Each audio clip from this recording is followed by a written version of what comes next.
Assalamualaikum warahmatullahi wabarakatuh. Ketemu lagi dengan Sensei Muda channel saya ya. Kali ini saya akan membahas tentang e-rapor atau aplikasi e-rapor dari Kemendikbud. Sebelumnya sudah pernah saya bahas ya beberapa tutorial yang banyak di YouTube saya. Bisa dibuka satu-satu mulai dari cara instalasi sampai bagaimana mengerjakan rapor di aplikasi e-rapor dari Kemendikbud. Oke, saya akan buka dulu karena ini sudah semester 2 ya. Saya akan buka aplikasi saya. Aplikasi saya sudah online ya, jadi bisa dikerjakan di mana saja tanpa perlu harus datang ke sekolah. Kalau Bapak Ibu butuh bantuan agar aplikasi ini bisa online, bisa menghubungi saya, nanti bisa saya bantu biar bisa online. Sekarang saya akan coba buka bagian admin. Ini sudah saya tarik datanya di semester 2, jadi datanya sekarang sudah semester 2 ya Bapak Ibu. Saya akan coba login dulu ke admin. Di sini aplikasi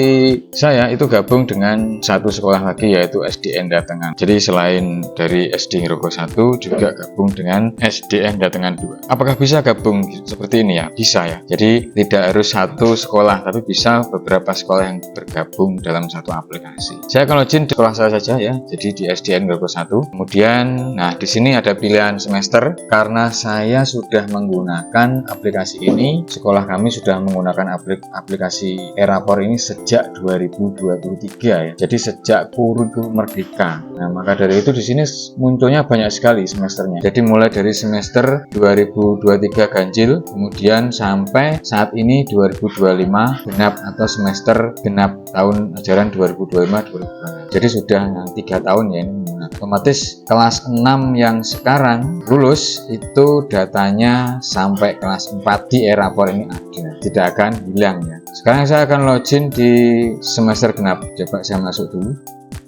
Oke, kebetulan ini aplikasinya sudah saya setting semua dan Bapak Ibu guru juga sudah mulai mengentry nilai. Ini akan saya coba cek dulu di bagian dashboard ya. Dashboardnya sudah seperti biasanya, ini jumlah penggunanya ada 500 lebih.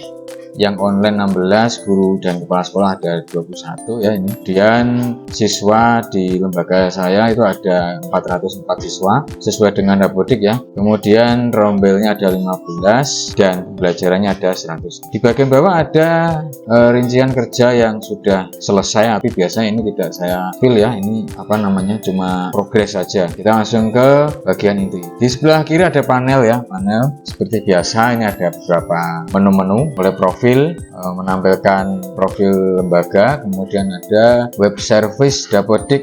Nah, ini adalah menu untuk menarik data dari Dapodik menuju ke e-rapor. Sudah pernah saya bahas ya, ini ada di channel YouTube. Silahkan dicari cara menarik data dari Dapodik ke e-rapor. Kemudian menu ambil data, ini juga menu untuk ambil data dari web service tadi di setting, kemudian kita ambil data dari sini. Kita langsung ke data pengguna ya. Data pengguna ini ada data-data pengguna yang menggunakan e-rapor ya, sebagai admin atau sebagai guru atau sebagai siswa. Jadi siswa juga bisa melihat rapornya masing-masing. Kemudian ke data referensi. Jadi setelah disetting, jangan lupa setting ini ya. Jadi ini nama kepala sekolahnya kalau belum sesuai itu bisa kita sesuaikan ya. Mungkin kurang gelar, nah ini bisa kita sesuaikan. Atau NIP-nya yang kurang benar, bisa kita benarkan. Kemudian kita langsung ke data guru. Nah, di sini data guru itu menampilkan jumlah guru. Tadi di dashboard saya ada 21, di sini ada 31 ya. Nah, kenapa? Karena SD kami juga bergabung dengan SDN Datengan 2 tadi ya. Jadi semua gurunya masuk kecuali data yang lain. Nah, data yang lain tidak akan bercampur jadi satu. Kalau data guru semuanya jadi satu dengan SD yang bergabung di sini di e-rapornya. Kemudian ke data siswa. Nah, data siswa juga sudah lengkap. Data kelas ya, ini data kelasnya ada 15 rombel tadi. Kemudian data mata pelajaran, data pembelajar, ini guru mengajar apa, ini menyetingnya lewat sini. Kemudian data school ya, ini school ada, lalu data kelompok mapel juga ada di sini. Kemudian ada data mapping rapor. Nah, ini mapping rapor ini muncul ketika cetak ya. Jadi urutan mapelnya apa saja bisa kita setting di sini. Contohnya seperti agama, itu kan biasanya agama di bagian paling atas. Kemudian Pancasila, Bahasa Indonesia, dan seterusnya. Bisa kita sesuaikan. Kemudian data logo. Ini logo-logo yang harus kita tampilkan pada cetak rapor ya. Ada logo sekolah, logo Pemda, dan logo lainnya. Kemudian data tanggal rapor juga jangan lupa diisi.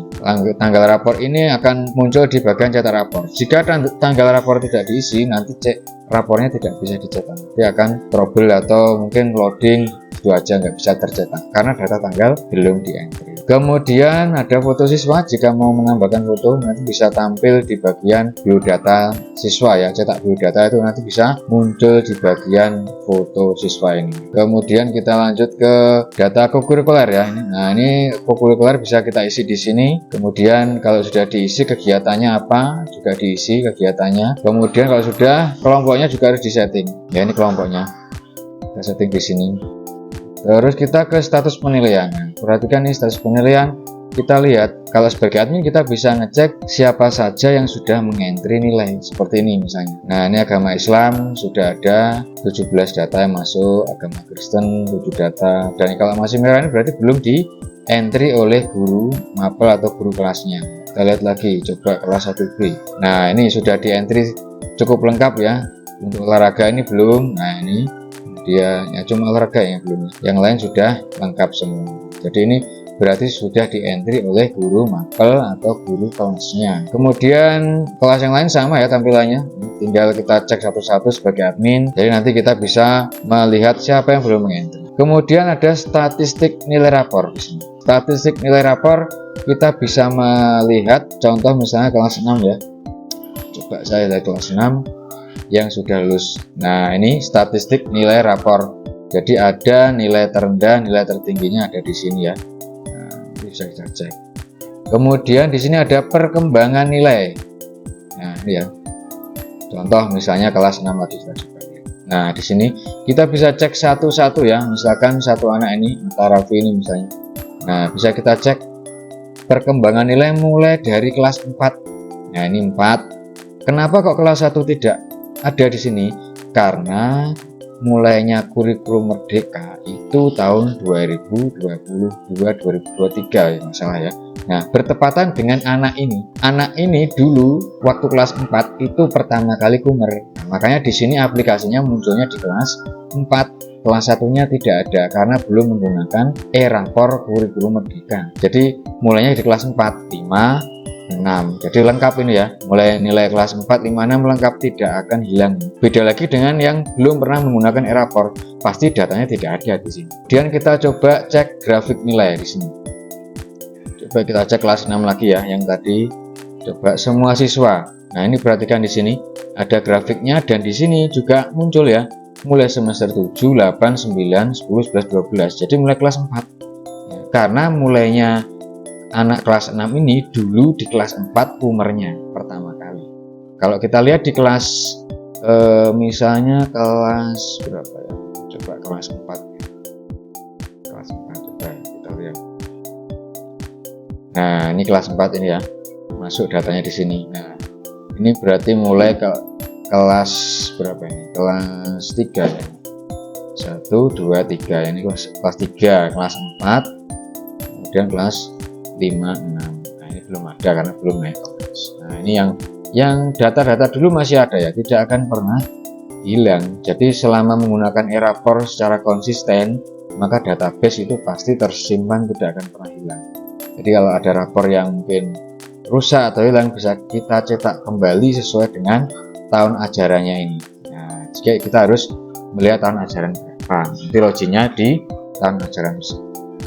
Nah, di semester 2 itu ada menu baru yaitu transkrip nilai ijazah. Karena di kabupaten kami, Kabupaten Kediri, belum menggunakan e-rapor secara wajib di tahun ini, maka transkrip ijazah ini juga belum bisa kita gunakan. Jadi kita masih menggunakan transkrip ijazah menggunakan aplikasi dari dinas.